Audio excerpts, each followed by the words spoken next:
Assalamualaikum warahmatullahi wabarakatuh. Perkenalkan, nama saya Aliatuni Saruslensa dengan NPM akhir 016 dari kelas F mata kuliah Ekonomi Politik.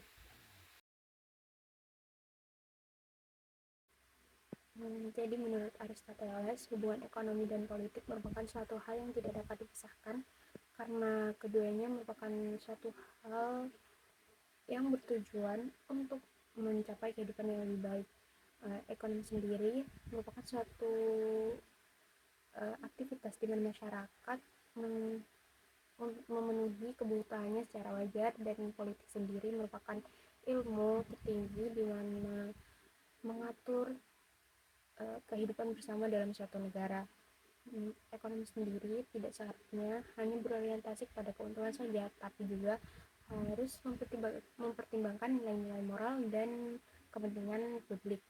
Sedangkan politik sendiri berperan sebagai pengendali di mana agar ekonomi sendiri tidak merugikan masyarakat secara luas dan tidak hanya memperhatikan keuntungan saja.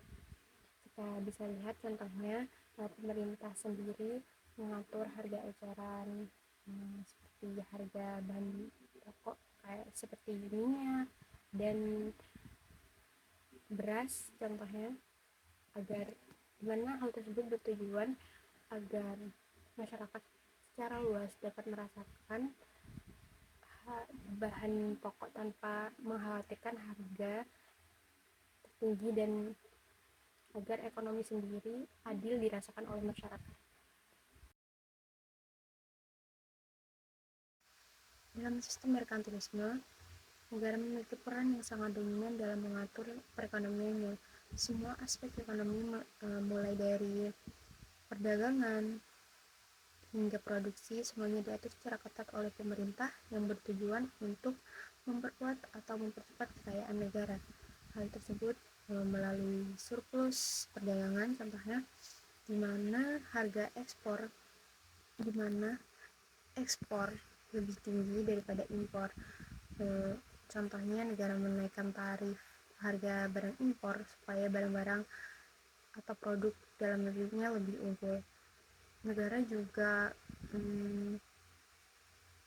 melakukan monopoli secara langsung kepada perusahaan-perusahaan tertentu dan mengintervensi pengelolaan perekonomiannya juga. Hal tersebut dapat dilihat bahwa dalam sistem ini perekonomian menjadi diatur oleh pemerintah, di mana pemerintah memiliki peran yang sangat tinggi atau dominan dalam sistem ini. Kemudian terdapat kritik dari Adam Smith selaku pelopor liberalisme klasik, di mana perekonomian seharusnya tidak diatur sedemikian mungkin, atau peran negara dijadikan seminimal mungkin agar sistem perekonomian lebih efisien dan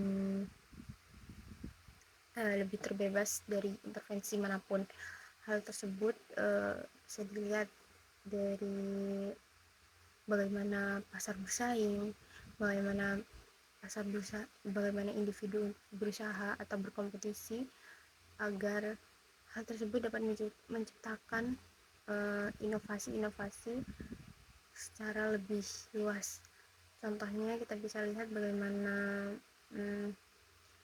kompetisi sendiri, jika banyak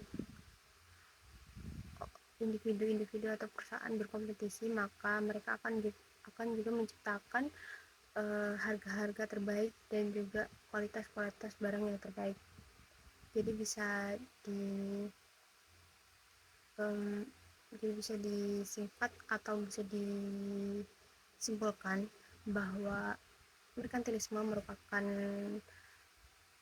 sistem di mana negara menjadi suatu pengendali utama dalam suatu perekonomian. Sedangkan liberalisme klasik, mereka memberikan kebebasan kepada individu dan terpusat kepada mekanisme pasar. Jadi terdapat konsep invisible hand yang dipopulerkan oleh Adam Smith. dimana menjelaskan bahwa ketika suatu individu atau pengusaha mulai mencari keuntungannya sendiri, mereka juga akan memberikan atau uh, mensejahterakan masyarakat.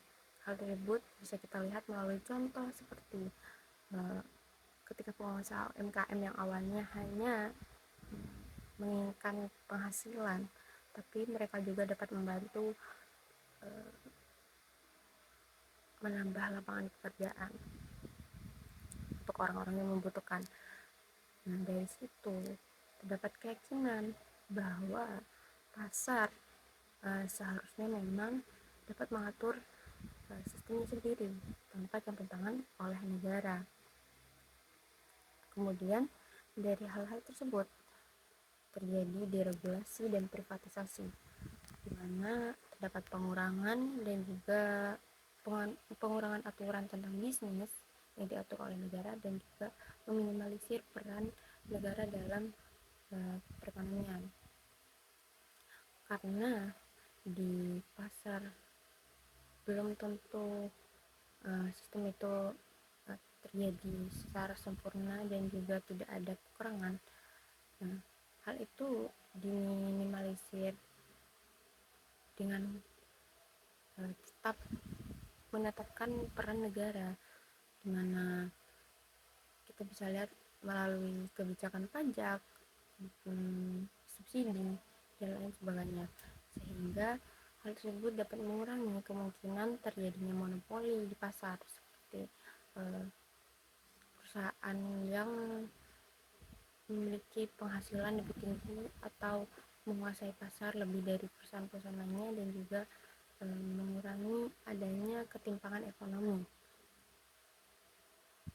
Jadi konsep invisibilahan sendiri memang sangat penting, tapi peran negara juga perlu ada sebagai agar ekonomi sendiri tetap memiliki keadilan bagi masyarakat yang lain. Menurut Karl Marx, kapitalisme sendiri hanya akan menciptakan masalah yang serius, di mana terdapat akumulasi kapitalis dan juga ketimpangan sosial. Marx melihat bahwa kapitalisme kekayaan hanya menguntungkan atau lebih berpusat kepada pemilik modal atau saham, sedangkan para pekerja mereka memiliki upah yang relatif lebih kecil meskipun mereka menciptakan barang dan juga jasa. Dari situlah terdapat istilah yaitu eksploitasi, di mana pemilik modal memiliki keuntungan yang lebih besar daripada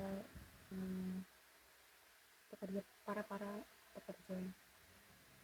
Kemudian kita bisa lihat contohnya melalui perusahaan-perusahaan besar, di mana mereka memiliki keuntungan yang lebih besar kepada pemilik modal, sedangkan para pekerja masih memiliki pendapatan yang lebih terbatas.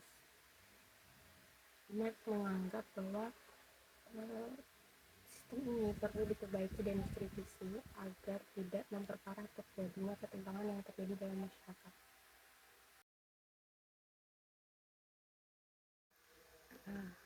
Dalam ekonomi liberal, pasar sendiri memiliki kebebasan untuk mengatur perekonomiannya sendiri tanpa campur tangan oleh negara. Hal tersebut dapat dilihat melalui setiap individu. Mereka bebas untuk bersaing dan berusaha. Harapannya untuk meningkatkan pertumbuhan ekonomi, sehingga nantinya juga dapat mensejahterakan masyarakat. Dari situ, dari pendekatan ini terdapat kekurangan, yaitu kadang terjadinya ketimpangan karena setiap individu tidak semuanya memiliki akses dan sumber daya yang sama untuk bersaing. Sedangkan ekonomi sosialis menekankan pada peran negara dalam mengatur dan mendistribusikan sumber dayanya.